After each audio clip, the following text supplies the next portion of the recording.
Hey everybody, Will Miles here with Read and Reaction.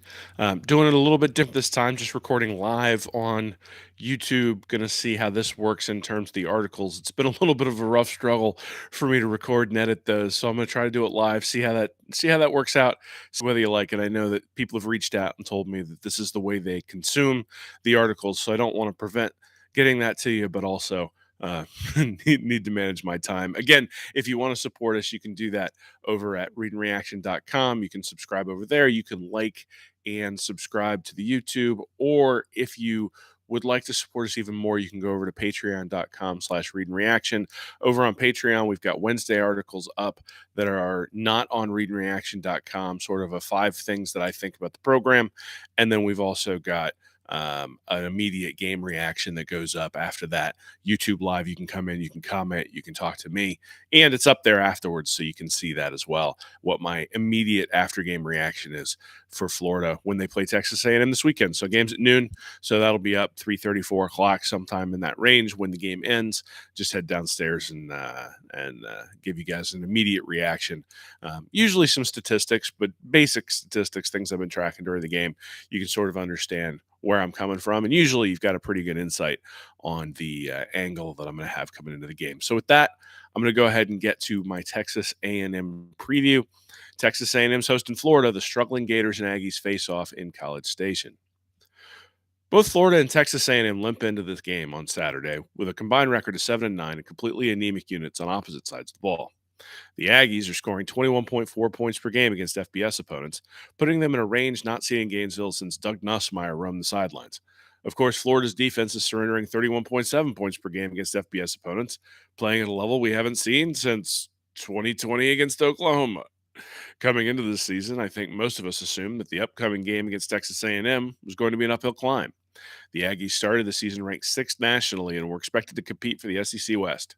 Instead, A&M comes into the game with a 3-5 record and 1-4 in the SEC.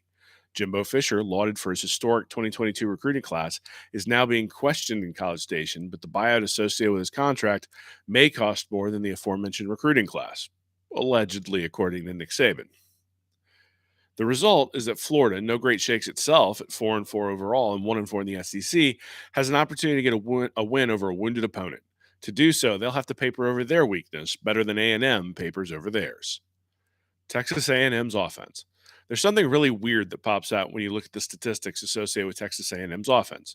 They rank 46th in the country in yards per rush attempt, but they rank behind Vanderbilt in their ability to run the ball by the stat predicted points added (PPA). For comparison, Florida's PPA is 3.5 times higher than A&M's on the ground. What this says is that there's a disconnect between how efficient the Aggies are on the ground and how effective they are on the ground. Sure enough, when you look a little bit deeper, what you find is that Texas A&M has surrendered 43 tackles for loss, including 17 sacks, which are included in rushing stats. That is a monstrous number. Florida's at 29 for the year, and suggests to me that while lots of focus has been on the quarterback position in College Station, that the fundamental issue for Texas A&M is that they can't effectively run the ball. I've written repeatedly about how Florida's offense is very feast or famine. The Gators get lots of explosive plays. But then when they aren't able to get those sorts of plays, the offense stagnates. You can see that in Florida's overall offensive success rate of 41%. Texas A&M has an identical success rate of 41% this season.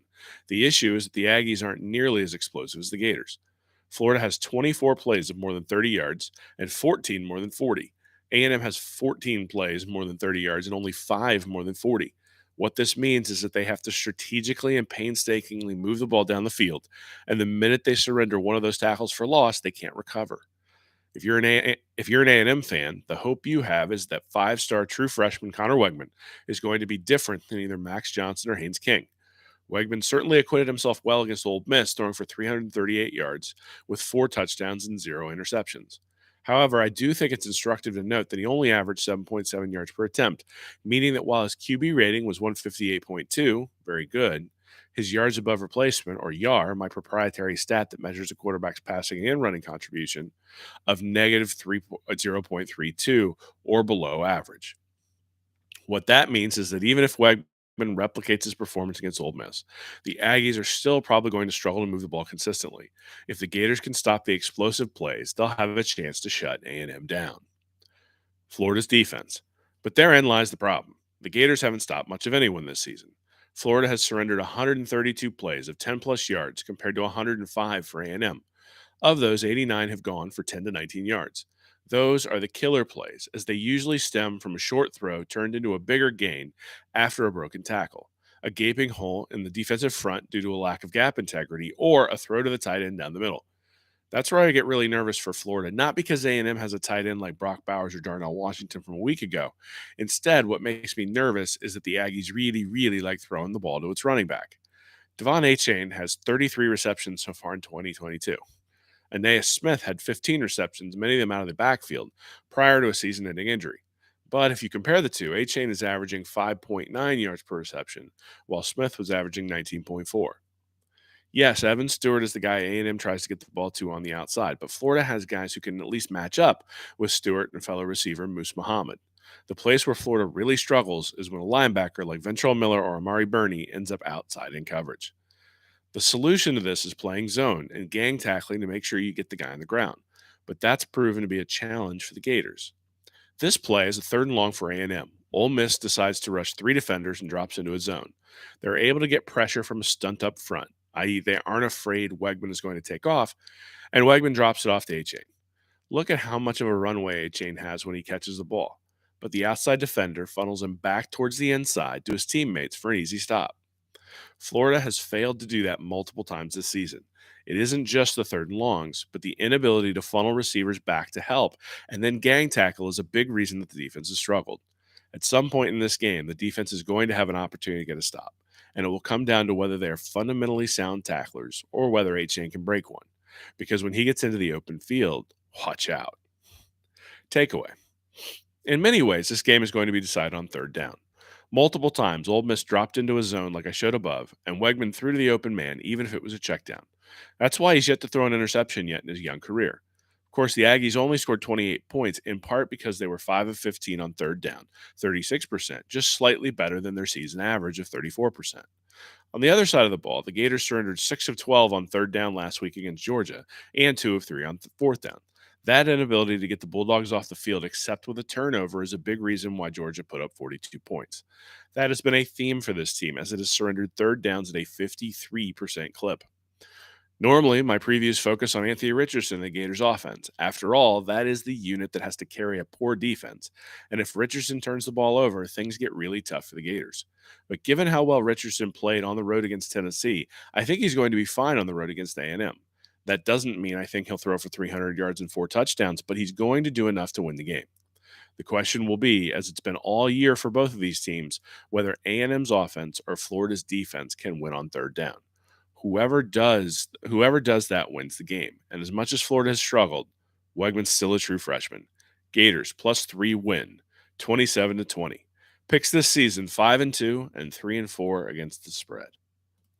So that's what I think is going to happen. I think Florida's going to pull this one out, even though they're on the road. Obviously, the Gators, they are 4-4 coming in. Really, really want them to get to 6-6 because if they can get to 6-6, you get the bowl game, you get the extra practices, and this is one that I think coming into the season we didn't necessarily think that Florida was going to be able to get.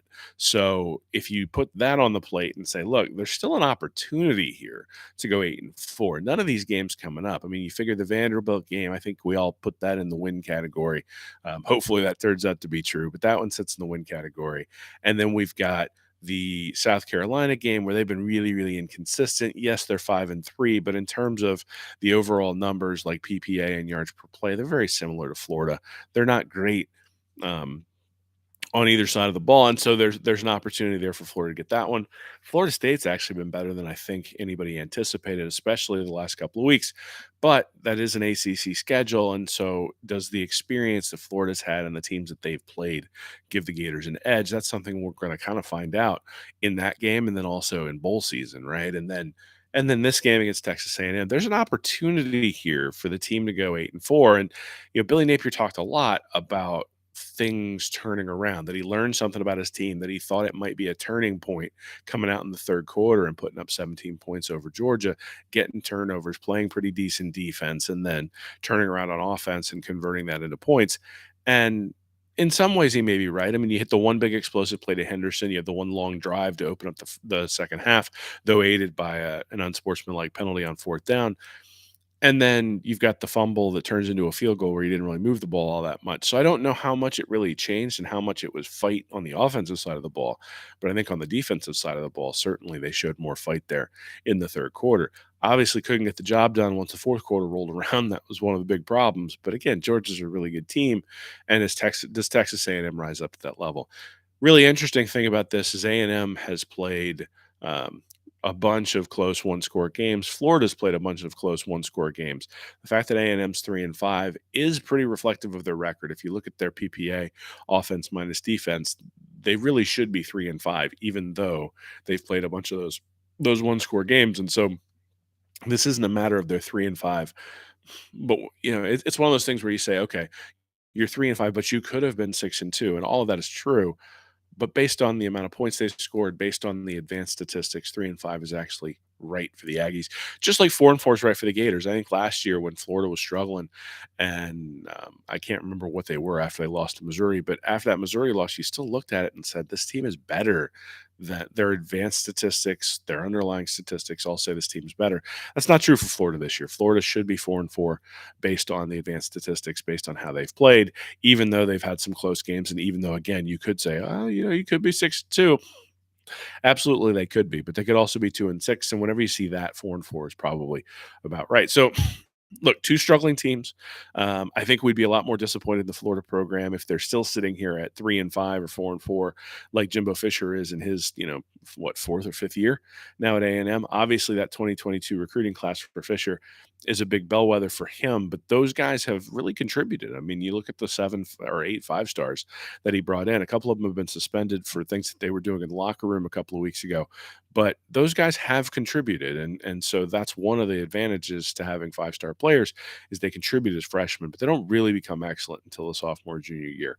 So this is an opportunity for Florida to get A&M while A&M isn't quite as strong as maybe they have been in the past. In fact, if you look at the 3 recruiting classes prior to that 2022 recruiting class, what you'll see is that is the Texas A&M is a little bit limited in terms of who they have. It's very Floridian recruiting classes where there's maybe a 5-star or two every class, and so the amount of talent that Texas A&M has compared to Florida is really not that significant. It's not significantly more until you get to that 2022 class, and right now those guys are really young, but.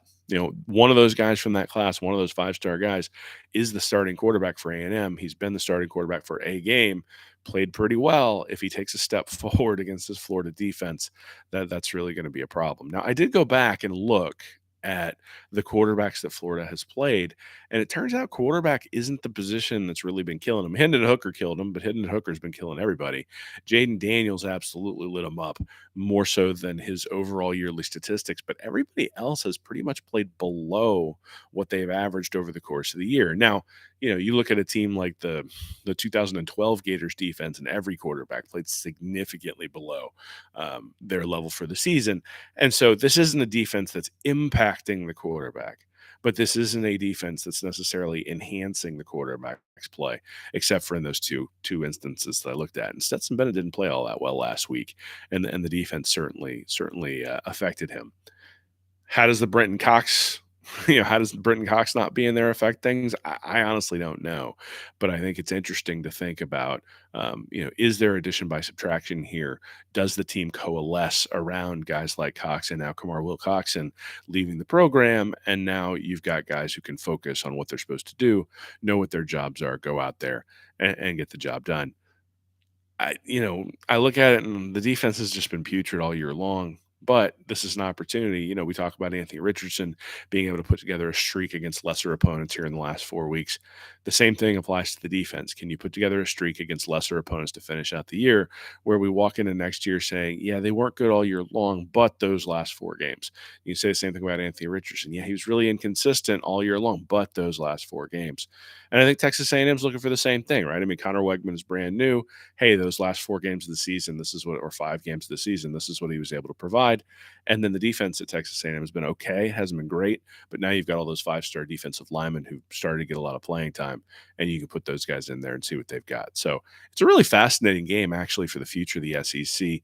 Jimbo Fisher, has been there for a while now in College Station.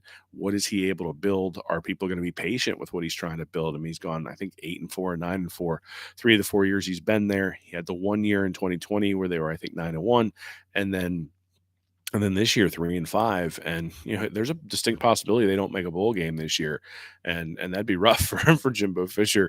And then you got Billy Napier on the other side, who's struggling in year one, but obviously had things to fix coming off the Dan Mullen era, and the fact that his most talented pass rusher got dismissed from the team this week does indicate that there's more going on than just on the field stuff, and so. Hey, we'll see whether that makes a change now that they've decided to make that change. So, anyway, I got Florida winning this one. I got them winning by a touchdown. I think anytime you get Anthony Richardson on the offensive side of the ball, you have an advantage. Clearly, that hasn't always been true. But you think about the games that they've lost. The Kentucky game, that Kentucky team's a pretty good team, especially when they were healthy earlier this year. Will Levis, a quarterback, not going to be a top 5 draft pick in the NFL. At least I hope not. Certainly hope he isn't for my team. But a solid quarterback. You look at Hooker, absolutely lights him up. Jaden Daniels, that's the one where you go, I don't like that one. And then Stetson Bennett doesn't play well, but you're playing against a really talented team in Georgia. Those are some really good teams that Florida's lost to. And, so the Utah win, I think, got everybody excited. But would Kentucky beat Utah? I think it'd be pretty close. Would Georgia? Absolutely. Would LSU, the way they're playing right now? Yeah, they would. And would Tennessee? They'd obliterate them. So, that Utah game, I think, set our expectations because Utah was ranked in the top 10 and because of what we thought Utah could be. But from the standpoint of a pure talent perspective, and in terms of being able to exploit the weaknesses that Florida has, I think that's a place where Utah just could not do the same thing some of these other teams in the SEC can.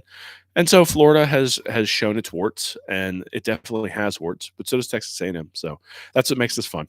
So anyway, let me know what you think. This is just, like I said, a live stream. Give you some thoughts here at the end of the live stream. Hopefully you've enjoyed it, and looking forward to the game. Again, go over to Patreon.com. You can get that midweek article that I'm putting up only on there exclusively for the Patreon readers, and then or go to Patreon.com/Read and Reaction to get that. And then after the game, we're going to do this, basically a live stream, sort of stream of consciousness, what I think about the game, and so you can get those immediate thoughts, and you can participate because we'll have the chat open. You can let me know what you think. So with that, thanks for reading. Thanks for listening. Go Gators.